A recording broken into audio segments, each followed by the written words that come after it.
Welcome to all of you.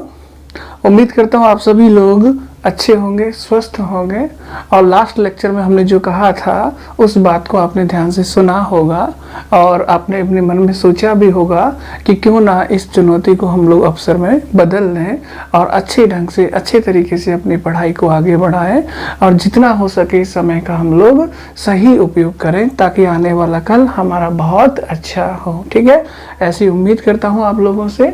अब देखो, हम लोग लास्ट लेक्चर्स में क्या बातें कर चुके थे। हम लोग लास्ट लेक्चर में बातें कर चुके थे कि 2D क्लोज पैकिंग किस तरह की होती है। हमने 1D क्लोज पैकिंग की बात की थी, उसके बाद 2D क्लोज पैकिंग की बात की थी।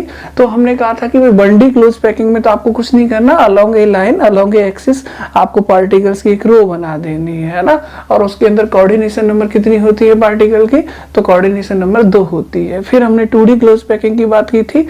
हमने कहा 2D क्लोज पैकिंग जो होती है वो 2 तरह की होती है, एक स्क्वायर क्लोज पैकिंग और दूसरी hexagonal close packing. Square close packing के अंदर आप क्या करते हैं, जो पहली रो बनाते हैं उसके जस्ट ऊपर दूसरी, फिर तीसरी और फिर चौथी, इस तरह से आप एक पूरी लेयर बना देते हैं। ठीक है, और उस लेयर में एक पार्टिकल 4 पार्टिकलों को टच कर रहा होता है तो उसे हम लोग स्क्वायर क्लोज पैकिंग कहते हैं। हेक्सागोनल क्लोज पैकिंग में थोड़ा अलग था, उसमें पहली जो रो है उसके जस्ट ऊपर दूसरी रो नहीं रखनी, बल्कि पहली रो के जो इंटरस्टिशियल हैं उनमें आपको दूसरी रो के पार्टिकल रखने थे, फिर तीसरी रो के पार्टिकल आपको दूसरी रो की इंटरस्टिशियल में रखने थे, और इस तरह से पहली और तीसरी जो रो है वो एक जैसी आपको प्राप्त होती थी। एबी टाइप की पैकिंग होती थी, कोऑर्डिनेशन नंबर 6 होती थी। इस तरह की पैकिंग हेक्सागोनल क्लोज पैकिंग कहलाती थी। ये सारी बातें हम लोग कर चुके थे। अभी हम लोग बात करने वाले हैं 3D क्लोज पैकिंग की। तो हम लोग बात करें 3D क्लोज पैकिंग यानी 3 डायमेंशनल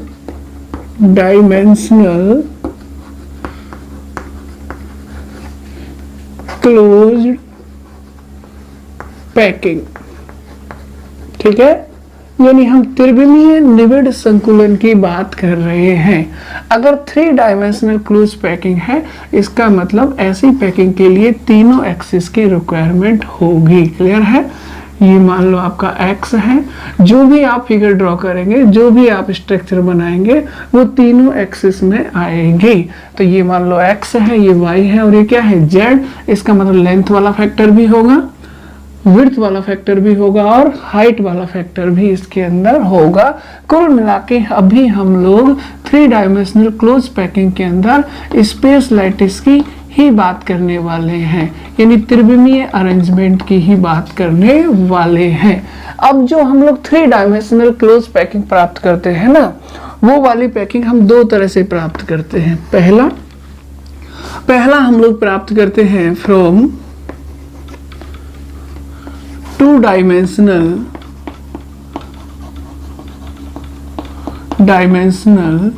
स्क्वायर क्लोज पैकिंग, यानी एक तो हम स्क्वायर क्लोज पैकिंग से प्राप्त करेंगे और दूसरा हम लोग प्राप्त करेंगे, सेकेंड हम प्राप्त करेंगे फ्रॉम 2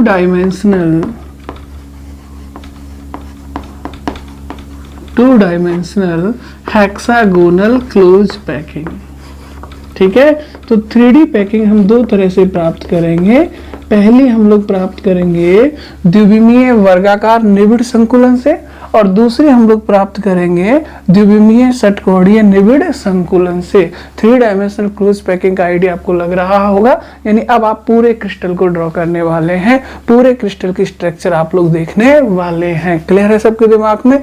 कैसे देखोगे, पहले हम 2 डायमेंशनल स्क्वायर क्लोज पैकिंग से ऑब्टेन करेंगे और फिर हम 2 डायमेंशनल हेक्सागोनल क्लोज पैकिंग से 3 डायमेंशनल क्लोज पैकिंग को ऑब्टेन करेंगे और देखेंगे कि कब कौन सी स्ट्रक्चर प्राप्त होती है। क्लियर है? अब देखो, हम लोग 3 डायमेंशनल क्लोज पैकिंग प्राप्त कर रहे हैं और पहला हम लोग प्राप्त कर रहे हैं फ्रॉम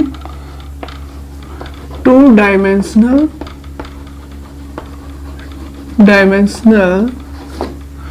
स्क्वायर क्लोज पैकिंग। अच्छा, अब स्क्वायर क्लोज पैकिंग तो आप जानते हैं, लास्ट क्लास में हम लोग डिस्कस कर चुके हैं कि स्क्वायर क्लोज पैकिंग क्या होती है। ठीक है, अब देखो हमें क्या करना है, हमारे पास स्क्वायर क्लोज पैकिंग की एक लेयर होगी, क्या होगी, लेयर। उस लेयर के ऊपर हमें दूसरी लेयर रख देनी है, उसके ऊपर हमें तीसरी लेयर रख देनी है, फिर चौथी लेयर रख देनी है, और इस तरह से 3D लैटिस हमें ऑब्टेन हो जाएगा। कैसे, देखो जरा, जब आपके पास एक लेयर है, क्या है, लेयर, तो फिर आपके पास दो एक्सिस हैं, कौन कौन से, एक लेंथ वाला है और एक विड्थ वाला है, बोला है कि नहीं है, ठीक है। लेकिन अब आप इसके ऊपर दूसरी लेयर रख देते हो, तीसरी रख देते हो, चौथी रख देते हो, तो क्या होगा, ये हाइट में भी बढ़ने लगेगी, और अब आपके पास तीनों एक्सेस हो जाएंगे। तीनों कैसे कैसे, लेंथ और विड्थ तो पहले से ही थी, क्योंकि आप लेयर ऊपर ऊपर रखते जा रहे हो तो हाइट भी बढ़ती जाएगी, और आपका लैटिस जो हो जाएगा वो 3 डायमेंशनल हो जाएगा। अब जरा इधर देखो, हम लोग इससे कैसे ऑब्टेन करेंगे। तो देखो, आपको पता है कि 2 डायमेंशनल स्क्वायर क्लोज पैकिंग कुछ इस तरह की होती है। लास्ट क्लास में हम लोगों ने ड्रॉ किया था ये डायग्राम। तो देखो, इस तरह की पैकिंग होती है। पहली रो के ऊपर दूसरी रो के पार्टिकल जस्ट ऊपर रखे जाते हैं, ठीक है, ये 2 रो हो गई। और अगर तीसरी रो भी रखता हूं तो तीसरी रो के पार्टिकल दूसरी रो के जस्ट कहाँ होंगे, ऊपर, तो ये तीसरी रो हो गई। आपको पता है इस तरह की पैकिंग होती है। और आपको ये भी पता है कि इन पार्टिकल के बीच बीच में खाली जगह होती है कि नहीं होती, और इस खाली जगह को हम क्या कहते हैं, स्क्वायर प्लेनर वॉइड्स, ठीक है। तो मान लो ऐसे में 4 रो एक के ऊपर एक रख देता हूं, तो ये जो पैकिंग बनेगी ये बनेगी 2 डायमेंशनल स्क्वायर क्लोज पैकिंग, ठीक है। लेकिन अभी ये 2D है। 2D क्यों है, क्योंकि इसमें लेंथ भी है और विड्थ भी है, लेकिन इसमें हाइट वाला फैक्टर नहीं है, ऐसा कह सकते हो आप लोग, है ना।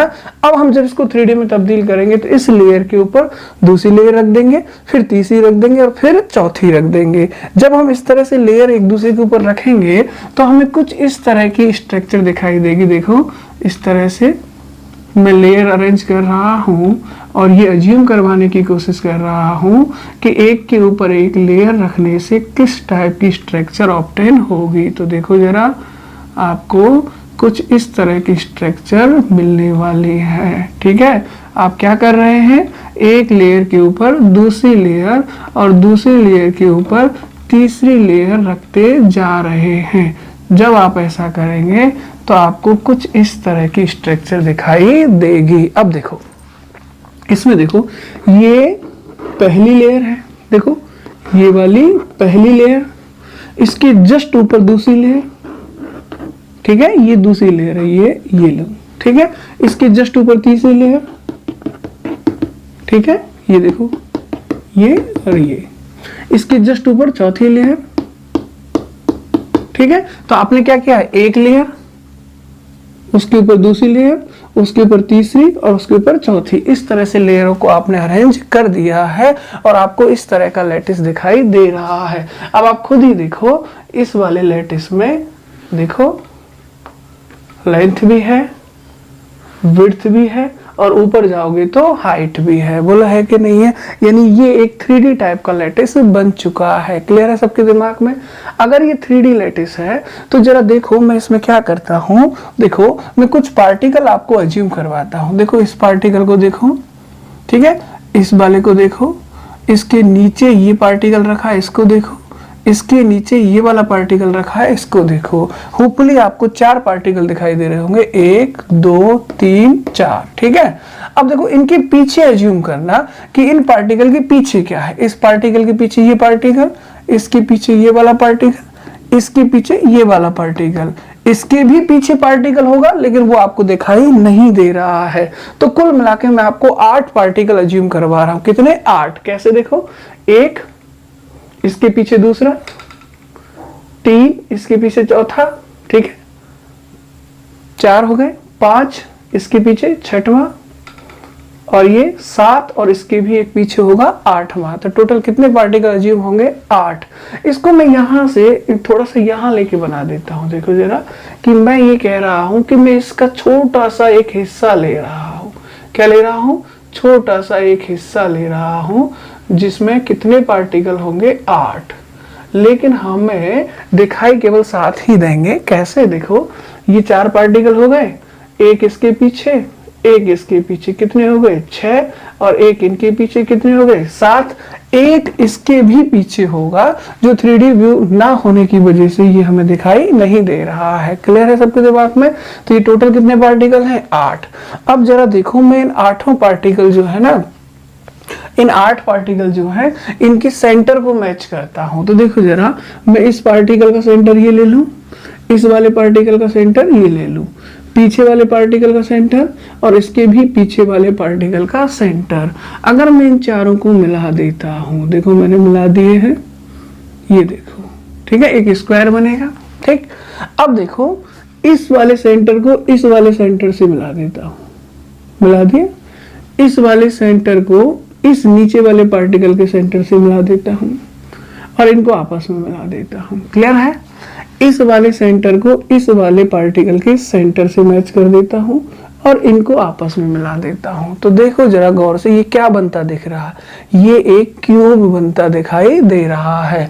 मैंने यहां से बस 8 पार्टिकल उठाकर अलग रखे हैं, हम यहां भी क्यूब ड्रॉ कर सकते हैं। देखो इसका सेंटर, पीछे वाले का सेंटर, तो दोनों को मिला दो। इसका सेंटर, पीछे वाले का सेंटर, तो दोनों को मिला दो, ये मिला दिया।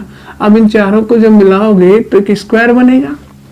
अब देखो इसके नीचे वाले, ये इसका सेंटर यहां मिला देता हूं, इसके नीचे इसका सेंटर, इसको मिला देता हूं, सही है, और इसके नीचे इस वाले के नीचे इसका सेंटर, इसको मिला देता हूं, तो फिर से मुझे एक क्यूब बनता दिखाई दे रहा है।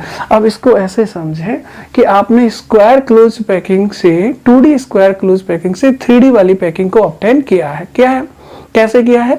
एक 2D वाली स्क्वायर क्लोज पैकिंग की लेयर थी, उसके ऊपर दूसरी रखी, उसके ऊपर तीसरी और उसके ऊपर चौथी, तो आपको एक 3 डायमेंशनल लैटिस प्राप्त हो गया है इस तरह का। ठीक है, अब इसका एक हिस्सा हमने अलग से ले लिया है। ठीक है, और जितने भी पार्टिकल आए हैं, कितने आए हैं 8, उन 8 पार्टिकल के सेंटर को मिलाने की कोशिश की तो हमें एक क्यूब बनता दिखाई दे रहा है। क्लियर है? ये कुछ इस तरह से है जैसे आपके पास मान लो 8 बॉल हैं। ठीक है, 8 बॉल है तो क्या करना है, 4 बॉल एक साथ रखो, 1 2 3 4, कितनी हो गई 4। कैसे? 1 2 3 4। क्लियर? इन 4 बॉलों के जस्ट ऊपर 4 और रख दो, तो कैसे 1 2 3 4, इनके ऊपर रखो 4 और 5 6 7 8, तो 4 बॉल नीचे और 4 बॉल कहां आ गई ऊपर। और अगर इन 8 के सेंटर को मिलाओगे तो एक क्यूब आपको बनता दिखाई देगा। वापस से देखें, देखो एक बॉल, दूसरी बॉल, तीसरी, चौथी, 4 बॉल हो गई हैं। इसके ऊपर 5वीं 6वीं 7वीं 8वीं, कितनी बॉल हो गई 8। अब नीचे वाली 4 बॉलों के सेंटर को मिलाओ, 1 2 3 4, इनके सेंटर को मिलाओ, इसको आगे इसको आगे, फिर इनको आपस में मिला दिया मिला दिया मिला दिया। क्या बनेगा? एक स्क्वायर बनेगा। बनेगा कि नहीं बनेगा? ठीक, अब इस स्क्वायर के ऊपर भी तो 4 बॉल होंगी, जो 4 बॉल है उनके भी सेंटर को मिलाओ, तो देखो ऊपर वाली बॉल 1 2 3 4, ठीक है, इनको मिलाया, इनको मिलाया, इनको आपस में मिलाया, तो देखो ऐसे ऐसे और ऐसे, एक स्क्वायर कहां बन गया ऊपर और एक स्क्वायर कहां बन गया नीचे। ठीक है, नीचे वाली 4 बॉलों के सेंटर को मिलाया एक स्क्वायर, ऊपर वाली 4 बॉलों के सेंटर को मिलाया दूसरा स्क्वायर। अब इस स्क्वायर के ऊपर वाले कोने को नीचे वाले स्क्वायर से मिला दो, इसके ऊपर वाले कोने को नीचे वाले स्क्वायर से मिला दो, फिर आगे वाले कोनों को भी नीचे वाले स्क्वायर से मिला दो, आपको अपने आप एक क्यूब बनता दिखाई दे जाएगा। क्लियर है सबके दिमाग में? तो हमने कुछ इसी तरह से यहाँ पर किया है। 4 बॉल नीचे है, 1 2 3, चौथी इसके पीछे है और 4 ऊपर है, 5 6 7 8। नीचे वाली 4 के सेंटर को मिलाओ, ऊपर वाली 4 के सेंटर को मिलाओ, सभी सेंटर को आपस में मैच कर दोगे तो एक क्यूब बनता आपको दिखाई दे जाएगा। अब अगर मैं इस स्ट्रक्चर को गौर से देखूं तो देखो जरा, इस स्ट्रक्चर में क्या है? एक क्यूब है। कैसे बना है ये क्यूब? ऊपर वाले 4 गोलों के सेंटर को मिला दिया, स्क्वायर बन गया, नीचे वाले 4 गोलों के सेंटर को मिला दो, दूसरा स्क्वायर बन जाएगा। सही है, और फिर उन स्क्वायरों के कोनों को मैच कर दो, अपने आप एक क्यूब ड्रॉ हो जाएगा। क्लियर है? इस क्यूब के सभी कोनों पर आपको एक एक पार्टिकल दिखाई देगा। देखो इस वाले कॉर्नर की बात करें तो ये वाला पार्टिकल है ना, ये कहाँ है, इस वाले कॉर्नर पर है क्या नहीं है। इस वाले कॉर्नर की बात करें तो ये वाला पार्टिकल कहाँ है, इस वाले कॉर्नर पर। पीछे वाले कॉर्नर की बात करें तो ये जो पीछे पार्टिकल दिख रहा है ना, ये इस कॉर्नर पर ही तो है। इस वाले कॉर्नर की बात करें तो ये जो पार्टिकल दिख रहा है ये इस कॉर्नर पर है, बोलो है कि नहीं है। नीचे बात करें, इस वाले कॉर्नर पर ये पार्टिकल है, इस वाले कॉर्नर पर ये वाला पार्टिकल है, इस वाले कॉर्नर पर ये वाला पार्टिकल है, और इस वाले कॉर्नर पर इस पार्टिकल के पीछे एक पार्टिकल है। तो टोटल कितने पार्टिकल है, 8। अगर उनको मैं पॉइंट से ड्रॉ करूं जिन्हें हम लोग लैटिस पॉइंट कहते हैं, तो कितने पॉइंट बनेंगे, 8। देखो इस तरह से, ठीक है। अगर 8 पॉइंट बनते हैं तो बताओ ये किस तरह की यूनिट सेल बनेगी, ये बनेगी सिंपल क्यूबिकल टाइप की यूनिट सेल। कौन सी यूनिट सेल बनेगी, सिंपल क्यूबिकल यूनिट सेल, जिसको शॉर्ट में हम लोग क्या बोल देते हैं, SCC। क्या बोल देते हैं, SCC बोल देते हैं। क्लियर है कि नहीं सबके दिमाग में। तो हमने किया कुछ भी नहीं है, हमने 2D स्क्वायर क्लोज पैकिंग की जो लेयर्स थी उनको एक के ऊपर एक के ऊपर एक अरेंज कर दिया है, और इस तरह का लैटिस हमको प्राप्त हो गया है। उस लैटिस में से 8 पार्टिकल को उठाया है और उन 8 के सेंटर को मिलाया है, तो हमें इस तरह का एक क्यूब बनता दिख गया है, जिसके 8 कोनों पर आपको एक एक पार्टिकल दिखाई दे रहा है। नोट करने वाली बात यह है कि देखो ये क्यूब का सामने वाला कोना है, सॉरी किनारा है, बोला है कि नहीं। इस किनारे पर, इस वाले कोने पर और इस वाले कोने पर एक एक पार्टिकल रखा हुआ है कि नहीं है। जो पार्टिकल कोनों पर रखे हैं वो पार्टिकल एक दूसरे को टच भी कर रहे हैं। ये पार्टिकल इस पार्टिकल को टच कर रहा है कि नहीं कर रहा। इसलिए हमने लास्ट लेक्चर्स में आपसे कहा था कि जो SCC यूनिट सेल होती है उसमें क्या होता है, ये जो कोनों पर रखे हुए पार्टिकल होते हैं ना, ये एक दूसरे को टच कर रहे होते हैं, है ना। हमने आपसे पहले भी कहा था, देखो ये और ये एक दूसरे को टच कर रहे हैं कि नहीं कर रहे। तो कोनों पर रखे हुए पार्टिकल हमेशा एक दूसरे को टच करेंगे, लेकिन किस टाइप की यूनिट सेल के अंदर, SCC टाइप की यूनिट सेल के अंदर वो एक दूसरे को क्या करेंगे, टच करेंगे। ध्यान रखोगे इस बात को। तो यहां मैं लिख देता हूं कि particle at corner will touch each other, है ना। वो एक दूसरे को क्या कर रहे होते हैं, टच कर रहे होते हैं। लेकिन ध्यान रखना, केवल सिंपल क्यूब टाइप की यूनिट सेल ही ऐसी है जिसके अंदर कॉर्नर के पार्टिकल एक दूसरे को टच कर रहे होते हैं। अदरवाइज किसी भी यूनिट सेल में ऐसा नहीं होगा। ये हम आगे एक्सप्लेन करेंगे। क्लियर है सबको यहाँ तक की बात, ठीक। अब देखो एक चीज और आपको नोटिस करनी है। वो क्या नोटिस करनी है कि जैसे ये यूनिट सेल है, ठीक है, ये कौन सी यूनिट सेल है, सिंपल क्यूबिक टाइप की यूनिट सेल है। ये कैसे बनी है, ये इस क्रिस्टल के अंदर बनी है कि नहीं बनी, जिसके प्रत्येक कॉर्नर पर आपको एक एक लैटिस पॉइंट यानी पार्टिकल दिखाई देगा, ठीक है। तो ये मैंने एक सिंपल क्यूबिक टाइप की यूनिट सेल बना दी है। अब आप ध्यान से देखेंगे इस बात को। तो देखो अब यहां से मैंने कुछ एक पार्टिकल उठाए थे और उनके सेंटर को मैच किया था और देखा कि SCC टाइप की यूनिट सेल बन रही है। तो उस यूनिट सेल की जो SCC टाइप की बनी है, यहां पर बार बार रिपीट होने से इस पूरे लैटिस का क्या होगा, निर्माण होगा। क्योंकि हमने क्या किया है, कुछ एक पार्टिकल ही तो उठाए हैं। इस लैटिस के अंदर तो क्या है, बहुत सारे पार्टिकल होंगे। इसका मतलब ऐसी बहुत सारी यूनिट सेल बनेंगी और बहुत सारी यूनिट सेल आपस में जुड़ती चली जाएंगी, तो पूरे लैटिस का क्या है, फॉर्मेशन हो जाएगा। इसका मतलब ये जो लैटिस बना है ये किस यूनिट सेल से बना है, सिंपल क्यूबिकल यूनिट सेल से। इसलिए इसे आप लोग सिंपल क्यूबिकल लैटिस लैटिस भी बोल सकते हो। क्या बोल सकते हो? Simple cubical lattice. अब आपसे कोई पूछे कि सिंपल क्यूबिकल लैटिस जो है वो कैसे ऑब्टेन किया जाएगा, तो आप कहेंगे कि सिंपल क्यूबिकल लैटिस जो है 2D स्क्वायर क्लोज पैकिंग से ऑब्टेन होगा।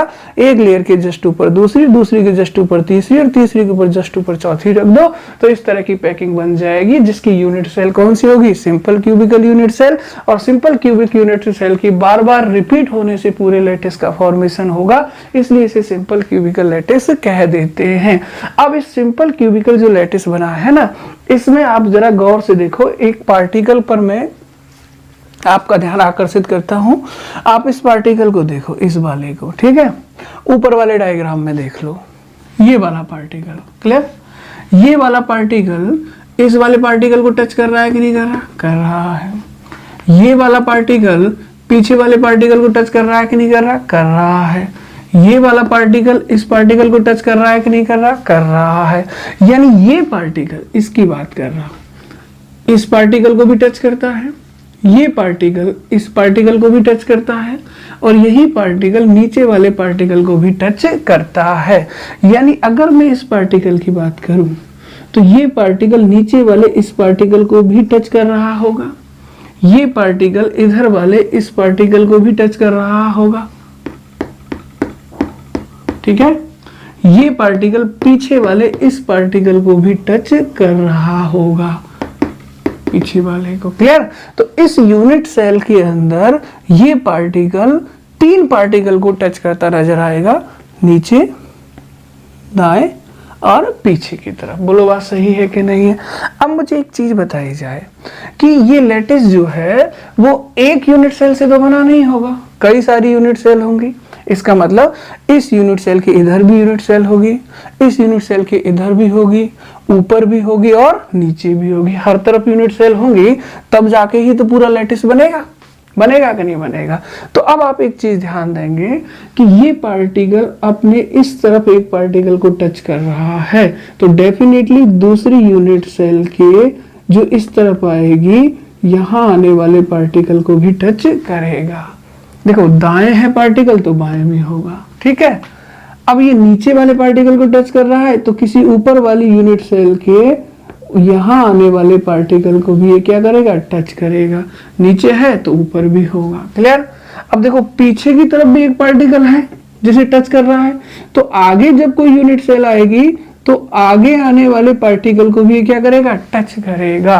कुल मिला के आपको ध्यान रखना है कि देखो, दाएं बाएं, ऊपर नीचे, आगे पीछे, ये हर तरफ पार्टिकल को टच करेगा। अपने दाएं टच करेगा तो बाएं भी करेगा, ऊपर होगा तो नीचे भी, सामने होगा तो पीछे भी होगा।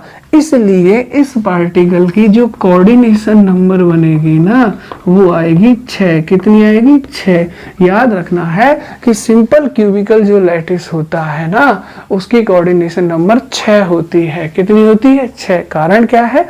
कारण ये है कि एक पार्टिकल 6 पार्टिकल को टच कर रहा होगा। कैसे कर रहा होगा? देखो, एक यूनिट सेल के अंदर ये 3 को टच करता दिखेगा, इधर, नीचे और पीछे। लेकिन अगर इधर पार्टिकल है तो अगली यूनिट सेल का कोई पार्टिकल इधर भी आएगा तो इधर वाले को भी टच करेगा, यानी इधर और इधर दोनों तरफ टच करेगा।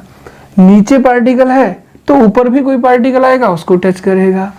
पीछे पार्टिकल है तो जब ये यूनिट सेल 3D में बहुत सारी हो जाएंगी तो जो पीछे पार्टिकल है तो आगे भी कोई पार्टिकल आएगा, और कुल मिलाकर कितने पार्टिकल को टच करने लग जाएगा? 6 को। तो कोऑर्डिनेशन नंबर इसकी कितनी हो जाएगी? 6 हो जाएगी, जो आपको ध्यान रखना है। क्लियर है सबके दिमाग में? ठीक है, इसको मैं एक और तरह से बताता हूं। देखो, मान लो मैं एक बड़ा लैटिस बना देता हूं, है ना, और वो लैटिस कैसा है? सिंपल क्यूबिकल टाइप का एक लैटिस में ड्रॉ कर देता हूँ, ठीक है? ध्यान दीजिएगा सब लोग। सिंपल क्यूबिकल टाइप का लैटिस बना रहा हूँ। अब लैटिस है तो उसमें कई सारी यूनिट सेल होंगी, तो हम लोग 8 यूनिट सेल बना देते हैं। इसमें कितनी यूनिट सेल? 8। अब जरा सब लोग ध्यान से देखेंगे, है ना? एक क्यूब को 8 क्यूब में बांटना तो आपको आता ही होगा। तो मैं एक क्यूब को क्या कर रहा हूँ, 8 छोटे छोटे क्यूब में डिवाइड कर रहा हूँ और वो होंगी हमारी यूनिट सेल। क्या होंगी, यूनिट सेल। ठीक है, आगे क्या करना है, ऊपर वाले सेंटर को नीचे वाले सेंटर से, दाएं वाले सेंटर को बाएं वाले सेंटर से, सामने वाले सेंटर को पीछे वाले सेंटर से मैच कर देना है। कितनी यूनिट सेल बन गई, 8। होपफुली आपको मैं एक छोटा क्यूब दिखा सकता हूँ इसमें, ये हम लोग पहले भी कर चुके हैं। तो देखो मैंने एक स्मॉल क्यूब को यहाँ अलग से शो करने की कोशिश की है। देखो जरा, क्या आपको ये स्मॉल क्यूब इसमें नजर आने लगा है? अगर आप ध्यान से देख रहे हैं तो आपको जरूर इसमें एक छोटा सा क्यूब नजर आ गया होगा। क्लियर है, जिसको मैंने अलग से एडिट कर दिया है वो एक छोटा सा क्यूब है आपका। ठीक है, अब ऐसे कितने क्यूब है इसके अंदर, 8, क्योंकि एक तो ये रहा, एक इसके पीछे, एक ये रहा और एक ये रहा। 4 ऊपर है और 4 ही कहाँ है, नीचे। अब मान लो ये सिंपल क्यूबिकल लैटिस है, सिंपल क्यूबिकल लैटिस है और ये उसकी क्या है, यूनिट सेल। तो ऐसी कितनी यूनिट सेल है इसमें, 8। अगर सिंपल क्यूबिकल है तो पार्टिकल कहाँ होंगे, कॉर्नर पर। तो देखो मैं एक यूनिट सेल के कॉर्नर पर पार्टिकल रख रहा हूँ। ठीक है, ये रख दिए मैंने एक यूनिट सेल के कॉर्नर पर पार्टिकल। क्लियर है, अब सभी के पर रखता हूँ तो देखो जरा, मुझे सब कॉर्नर पर पार्टिकल रखना पड़ेगा। ठीक है, इन पर भी रख देता हूँ क्योंकि ये भी तो यूनिट सेल ही है, इस पर भी रख देता हूँ। तो मैंने ऊपर वाली चारों यूनिट सेल के कॉर्नर पर पार्टिकल रख दिया है। नीचे भी रख सकता हूँ, यहाँ रख दिया, ये रख दिया। ठीक है, पीछे वाली पर रखूं तो ये हो गया, इस पर रखूं ये हो गया और सामने वाली पर ये हो गया। तो इसके अंदर 8 यूनिट सेल बनी हुई हैं और वो भी कैसी है, सिंपल क्यूब टाइप की। एक छोटी यूनिट सेल आपको दिखाई दे रही होगी, ये वाली देखो, ये ये वाली, सही है। इसमें कितने पार्टिकल हैं, 1 2 3 4 5 6 7 8। हर यूनिट सेल के कॉर्नर पर पार्टिकल आ चुका है, आ गया। अब आप इस पार्टिकल पर गौर करें। ठीक है, अब देखो इसके जस्ट ऊपर एक पार्टिकल है कि नहीं है, इसके जस्ट नीचे एक पार्टिकल है कि नहीं है, बिल्कुल है। कितने पार्टिकल हो गए, 2। इसके दाईं तरफ एक पार्टिकल है कि नहीं है, बिल्कुल है। कितने हो गए, 3। बाईं तरफ है कि नहीं है, बिल्कुल है। कितने हो गए, 4। सही है, आगे एक पार्टिकल है कि नहीं है, कितने हो गए, 5। पीछे एक पार्टिकल है कि नहीं है, कितने हो गए, 6। तो जरा देखो मैं इस पार्टिकल को यहां अलग से बना दूं, यहां पर देखो इसको, तो मुझे क्या दिख रहा है कि ये पार्टिकल है? इस पार्टिकल के जस्ट ऊपर एक पार्टिकल है, इस पार्टिकल के जस्ट नीचे एक पार्टिकल है, ऊपर भी है और नीचे भी है कि नहीं है। इस पार्टिकल के दाईं तरफ एक पार्टिकल है,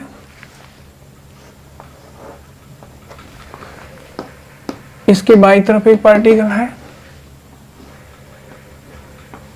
सही है। इस पार्टिकल के सामने एक पार्टिकल है, ये रहा। इस पार्टिकल के पीछे एक पार्टिकल है। तो कितने पार्टिकल हैं इसके चारों तरफ, 6। ऊपर नीचे दाएं बाएं आगे और पीछे। तो ये कितनों को टच करेगा, 6 को। तो कोऑर्डिनेशन नंबर कितनी होगी, 6 होगी। कितनी होगी, 6। ये चीज भी आपको ध्यान में रखनी है कि अगर आपका लैटिस सिंपल क्यूबिकल टाइप का है तो उसकी कोऑर्डिनेशन नंबर कितनी आएगी, 6 आएगी। आप इस पार्टिकल को गौर कर लें, ये पार्टिकल ऊपर नीचे दाएं बाएं आगे और पीछे कुल मिला के 6 पार्टिकल से घिरा हुआ होगा, 6 पार्टिकल को टच कर रहा होगा, इसलिए इसकी कोऑर्डिनेशन नंबर कितनी होगी, 6 होगी। क्लियर है सबके दिमाग में। अब देखो मैं इसमें एक और खास बात आपको बताता हूं जो आगे हमारे काम आएगी। वो क्या कि जब हमने सिंपल क्यूबिकल लैटिस बनाया तो हमने उसमें से 8 पार्टिकल को अलग कर लिया था। क्यों अलग किया था, ताकि हम यूनिट सेल को पहचान सके। तो वो 8 पार्टिकल इस तरह से थे, बोलो थे कि नहीं थे, 4 ये रहे और 4 इनके पीछे थे, ऐसे। ध्यान है आपको, एक पार्टिकल इसके पीछे है जो हमें दिखाई नहीं देगा। क्लियर है।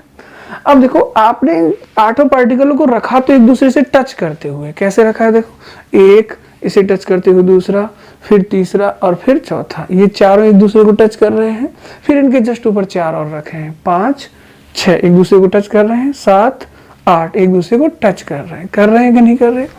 आपने पैकिंग तो क्लोज की है, यानी ये सब पार्टिकल टच तो कर रहे हैं, ठीक है, लेकिन फिर भी क्लोज पैकिंग के बाद भी ये वाला स्थान खाली रह गया है। बोलो रह गया कि नहीं रह गया? ये वाला स्थान फिर भी क्या रह गया? खाली रह गया है। इसका मतलब आप पार्टिकल को खूब टच करते हुए भी रखेंगे ना, तो भी उनके बीच में कुछ खाली जगह रह जाएगी। रहेगी कि नहीं रहेगी? अगर इसको मैं यूनिट सेल में दिखाऊं तो वो खाली जगह मुझे यहाँ दिखाई देगी, क्यूब के बीचों बीच में। क्यों? 1 2 3 4 नीचे वाले, 5 6 7 8 ऊपर वाले, तो ऊपर वाले 4 नीचे वाले 4, उनके बीचों बीच में ये वाली खाली जगह होगी। होगी कि नहीं होगी? इस खाली जगह को हम वॉइड्स कहते हैं, और इस समय इस वॉइड्स का नाम होगा क्यूबिकल वॉइड्स। कौन, क्या नाम होगा? Cubical void. क्यों? क्योंकि ये क्यूब के बीचों बीच में बन रही है। ध्यान रखोगे? तो आपको सिंपल क्यूबिकल लैटिस के बारे में कुछ चीजें आपको ध्यान रखनी है। कुछ चीजों से क्या मतलब है हमारा? पहला आपको ध्यान रखना है कि अगर सिंपल क्यूबिकल लैटिस है तो उसको ऑब्टेन हम करेंगे 2 डायमेंशनल स्क्वायर क्लोज पैकिंग से। ठीक है, द्विविमीय वर्गाकार निबिड़ संकुलित एक परत होगी, उसके ऊपर दूसरी, फिर तीसरी और फिर चौथी। इस तरह से 3D लैटिस प्राप्त होगा। इस लैटिस को जब आप स्टडी करेंगे तो आप देखेंगे कि इसमें से 8 पार्टिकल को अलग कर लिया जाए तो इस तरह की सूरत दिखाई देती है कि नहीं देती? और अगर उन सब के सेंटर को मैच कर दिया जाए तो आपको एक क्यूब बनता भी दिखाई दे जाएगा। इस तरह से बोलो, क्यूब बनेगा कि नहीं बनेगा? ठीक है, और उस क्यूब के हर कोने पर आपको एक एक पार्टिकल दिखाई देगा। अगर हर कोने पर पार्टिकल है तो फिर वो कैसी यूनिट सेल बनेगी? सिंपल क्यूबिक टाइप की। इसका मतलब ये पूरा जो लैटिस बना है ना, वो इस तरह की यूनिट सेल के बार रिपीट होने से ही बना है, इसलिए इसे सिंपल क्यूबिकल लैटिस कहेंगे। सिंपल क्यूबिकल लैटिस में क्यूब के बीचों बीच में एक वॉइड्स बनेगी, खाली जगह बनेगी, जिसे क्यूबिकल वॉइड्स कहेंगे। सिंपल क्यूबिकल लैटिस में एक पार्टिकल 6 पार्टिकल को टच करेगा। कैसे? दाएं बाएं ऊपर नीचे आगे और पीछे, जो यहां से दिखाई दे सकता है। ये पूरा का पूरा सिंपल क्यूबिकल लैटिस है। ये एक उसकी छोटी सी यूनिट सेल है। ये पार्टिकल जो है कितने पार्टिकल को टच करेगा? 6 को टच करेगा, ऊपर नीचे आगे पीछे दाएं और बाएं, जो चीज आपको यहाँ पर दिखाई दे सकती है। इसलिए इसकी कोऑर्डिनेशन नंबर कितनी होगी? 6 होगी। अब आप एक बात बताओ, क्या ये जो क्लोज पैकिंग आपने बनाई है इसमें कोई खाली जगह नहीं होगी? बिल्कुल होगी। आप इस पूरी क्लोज पैकिंग को जरा गौर से देखें। देखो, ये वाली जगह खाली रह गई कि नहीं रह गई? ये वाली जगह भी खाली है, ये भी खाली है, ये भी खाली है। ये सारी जगह कैसी हैं? खाली हैं, बिल्कुल है कि नहीं है? अब चूंकि 3D लैटिस बन चुका है तो ये खाली जगह मुझे कहाँ दिखाई देगी? क्यूब के अंदर दिखाई देगी कि नहीं देगी? इसका मतलब जितने स्थान में ये लैटिस बना हुआ है ना, वो पूरा स्थान पार्टिकल ने नहीं घेर रखा, उसमें से कुछ स्थान अभी भी कैसा है? खाली पड़ा हुआ है। और याद करो, सिंपल क्यूबिकल लैटिस की हमने पैकिंग एफिशिएंसी कितनी बताई थी? 52.4%। यानी दिखने में भले ही आपको ये लग सकता है कि ये लैटिस पूरी जगह तरह से भरा हुआ है, लेकिन बट एक्चुअली में ऐसा नहीं है। इसमें केवल और केवल 52.4% हिस्सा ही भरा हुआ है। इस पूरी क्लोज पैकिंग के अंदर अभी भी 47.6% हिस्सा कैसा है? वेकेंट पड़ा है, खाली पड़ा हुआ है। यानी लगभग आधा हिस्सा अभी भी इसके अंदर क्या है? खाली पड़ा हुआ है, भले ही ये क्लोज पैकिंग है। ध्यान रखोगे इस बात को। तो ये हमारी कौन सी पैकिंग हो गई? ये हमारी पैकिंग हो गई है सिंपल क्यूबिकल टाइप की, जिसको हमने किससे ऑब्टेन किया है? जिसको हमने ऑब्टेन किया है 2 डायमेंशनल स्क्वायर क्लोज पैकिंग से। एक लेयर के ऊपर दूसरी, दूसरी के ऊपर तीसरी और तीसरी के जस्ट ऊपर चौथी। क्लियर है सबके दिमाग में? ठीक है। अब देखो, हमने अभी सिंपल क्यूबिकल लैटिस की बात की थी और उसके एक यूनिट सेल में हमने देखा था कि इस तरह से 8 पार्टिकल होते हैं और 8 पार्टिकलों को जब मिलाया जाएगा उनके सेंटर को, तो एक क्यूब बनेगा और वो एक सिंपल क्यूब होगा, क्योंकि पार्टिकल केवल कहाँ आएंगे, कॉर्नर पर आएंगे। आएंगे कि नहीं आएंगे? ठीक। ये जो बीच में खाली जगह बचती है ये क्या है, ये वॉइड्स है। क्या है? वॉइड्स, जिसे हम लोग रिक्ति बोलते हैं। ठीक। अब मेरा सवाल आपसे ये है, क्या इस वॉइड के अंदर एक ऐसा ही गोला फिट हो सकता है क्या? मैं इस गोले को उठाकर इसके अंदर फिट करूं तो क्या ये संभव है? बताओ। ये संभव नहीं है। क्यों नहीं है? क्योंकि इस गोले की साइज बड़ी है। ये तो बिल्कुल ऐसा ही गोला है ना, जबकि इस वॉइड्स की साइज क्या है, छोटी है। तो ये गोला इसके अंदर फिट होने वाला नहीं है। बट सपोज मैं इसको जबरदस्ती इसके अंदर फिट करता हूं, ये गोला ले लिया, इसको हथौड़े से ठोक ठोक के अंदर फिट करता हूं। ठीक। तो जैसे जैसे ये इसके अंदर जाएगा, ठीक है, वैसे वैसे क्या होगा, ये वाला लैटिस जो है, ये जो यूनिट सेल है, ये एक्सटेंड होने लगेगी। जैसे जैसे मैं इसको जबरदस्ती अंदर फिट करूंगा, ये जो पार्टिकल है ये एक दूसरे से दूर जाने लगेंगे, क्योंकि ये फैलेगा तभी जगह बनेगी और तभी जाके ये उसके अंदर फिट होगा। होगा कि नहीं होगा? अब जब मैं इसको यहाँ फिट करता हूँ यहाँ पर, तो क्या होगा, ये फैलने लगेगा। फैलेगा तो ये पार्टिकल एक दूसरे से दूर जाएंगे। बोलो जाएंगे कि नहीं जाएंगे? जब ये पार्टिकल एक दूसरे से दूर जाएंगे तो यहाँ पर काफी जगह होने लगेगी और उस जगह में ये फिट होने लग जाएगा। क्लियर है कि नहीं है? तो मैं क्या कहना चाह रहा हूँ उस बात को नोट करना। मैं ये कहना चाह रहा हूँ कि अगर क्यूब के बीचों बीच में जो खाली जगह है उस जगह में एक ऐसा ही पार्टिकल फिट नहीं किया जा सकता।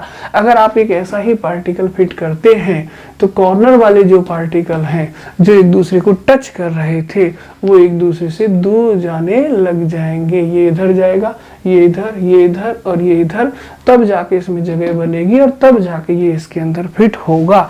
ऐसी कंडीशन को एक्सटेंडेड कंडीशन बोलते हैं। क्या बोलते हैं? एक्सटेंडेड कंडीशन बोलते हैं। क्लियर है? अब मैं ये बताना चाह रहा हूं कि अगर मान लो ये क्यूब है ना, क्या है, क्यूब, जो आपको पता है कि ये क्या होता है, क्यूब ही बनता है। इनके सेंटर को मिला दो, ये मिला दिया तो एक क्या बन गया, क्यूब। इस क्यूब के बीचों बीच की खाली जगह में ऐसा गोला नहीं आ सकता। अगर आता है तो फिर ये पार्टिकल एक दूसरे से दूर हो जाएंगे और जब ये दूर हो जाएंगे तो क्या ये पार्टिकल एक दूसरे को टच कर पाएंगे? नहीं कर पाएंगे। इसका मतलब ये है कि अगर ऐसा ही एक पार्टिकल बॉडी के सेंटर पर बीचों बीच में रख दिया जाए क्यूब के अंदर, तो फिर कॉर्नर वाले पार्टिकल एक दूसरे को टच नहीं कर पाएंगे।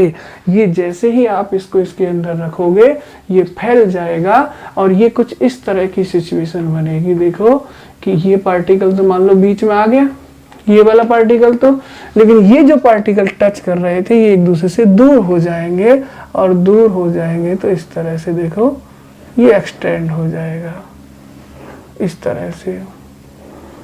बोलो होगा कि नहीं होगा? क्या अब ये देखो पहली कंडीशन में ये टच कर रहे थे, क्या अब ये टच करेंगे? नहीं। पहले तो ये भी टच कर रहे थे, क्या अब ये टच करेंगे? नहीं। ये भी टच कर रहे थे, क्या ये अब टच करेंगे? नहीं। इसका मतलब ये लैटिस जो है एक्सटेंड हो चुका है, फैल चुका है और अब कॉर्नर वाले पार्टिकल एक दूसरे को टच नहीं करेंगे। हमने क्या किया है, हमने इस पार्टिकल को घन के बीचों बीच में रखा है। और ऐसी सिचुएशन कब बनती है? ऐसी सिचुएशन बनती है बीसीसी यूनिट सेल के अंदर। जरा ध्यान करो, बॉडी सेंटर्ड जो यूनिट सेल होती है उसके अंदर क्या होता है, कॉर्नर पर पार्टिकल होते हैं, ठीक है, जिनको मैं लैटिस पॉइंट से ड्रॉ कर रहा हूं, ठीक है। कॉर्नर के साथ साथ ऐसा ही एक पार्टिकल बॉडी के सेंटर पर भी होता है कि नहीं होता? आप खुद ही सोचो कि कॉर्नर पर जैसे पार्टिकल है वैसा ही एक पार्टिकल बॉडी के सेंटर पर कब आएगा? जब ये सिचुएशन बनेगी तभी तो आएगा। इसका मतलब जैसे ही मैं बॉडी के सेंटर पर पार्टिकल रखूंगा, ये जो पार्टिकल थे जो पहले एक दूसरे को टच कर रहे थे इस तरह से, वो अब एक दूसरे को टच नहीं करेंगे। यानी ये वाला पार्टिकल जो मैं यहाँ रख रहा हूँ और ये वाला पार्टिकल अब एक दूसरे को टच नहीं करेंगे। लेकिन ये जो मैंने बीचों बीच में रखा है ये तो इसको भी टच करेगा और इसको भी टच करेगा। करेगा कि नहीं करेगा? यानी यहां जो पार्टिकल रखा है वो भी अब एक दूसरे को टच नहीं करेंगे। लेकिन जो मैं बॉडी के सेंटर पर पार्टिकल रखूंगा वो पार्टिकल तो सबको टच करेगा, करेगा कि नहीं करेगा। ये पार्टिकल कहाँ रखा है मैंने, बीचों बीच में, ये इन सबको टच कर रहा होगा। क्लियर है कि नहीं सबके दिमाग में। यानी बीसीसी यूनिट सेल की अगर मैं बात करूं तो बीसीसी यूनिट सेल के लिए हम ऐसा कह सकते हैं कि कॉर्नर के पार्टिकल एक दूसरे को टच नहीं करते। क्यों नहीं करते, क्योंकि भाई कॉर्नर के पार्टिकल अगर टच करेंगे तो ये गोला यहां नहीं आ सकता, और अगर मुझे ये गोला यहां रखना है तो इन पार्टिकल को दूर करना पड़ेगा। हो गए दूर, आ गया ये गोला। क्या अब ये टच कर रहे हैं, नहीं। इसका मतलब कॉर्नर के पार्टिकल अब टच नहीं करेंगे, पहले कर रहे थे सिंपल क्यूब में। ठीक है, तो कॉर्नर के पार्टिकल एक दूसरे को टच नहीं करते, लेकिन जो गोला मैंने बीचों बीच में बॉडी सेंटर पर रखा है वो जरूर कॉर्नर वाले पार्टिकलों को टच करेगा। करेगा कि नहीं करेगा। यानी देखो मैं ये कह रहा हूं कि ये 8 लेटिस पॉइंट है ना, ये तो आपस में एक दूसरे को टच नहीं करेंगे, लेकिन मैंने जो बीचों बीच में लेटिस पॉइंट रखा है, यहां मैंने एक गोला रखा है, ये गोला इस कॉर्नर के गोले को भी टच करेगा और इसको भी टच करेगा। करेगा कि नहीं करेगा। इस तरह से 1 2 3 1 2 3 ये बीच वाला है। ठीक है, और ये वाली डिस्टेंस क्या है, बॉडी डायगोनल। तो आप याद करो कि आपसे मैंने कहा था कि बीसीसी यूनिट सेल के अंदर पार्टिकल जो एक दूसरे को टच करते हैं, particle are touch each other, एक दूसरे को टच तो करते हैं, लेकिन कौन से करते हैं, अलोंग बॉडी डायगोनल।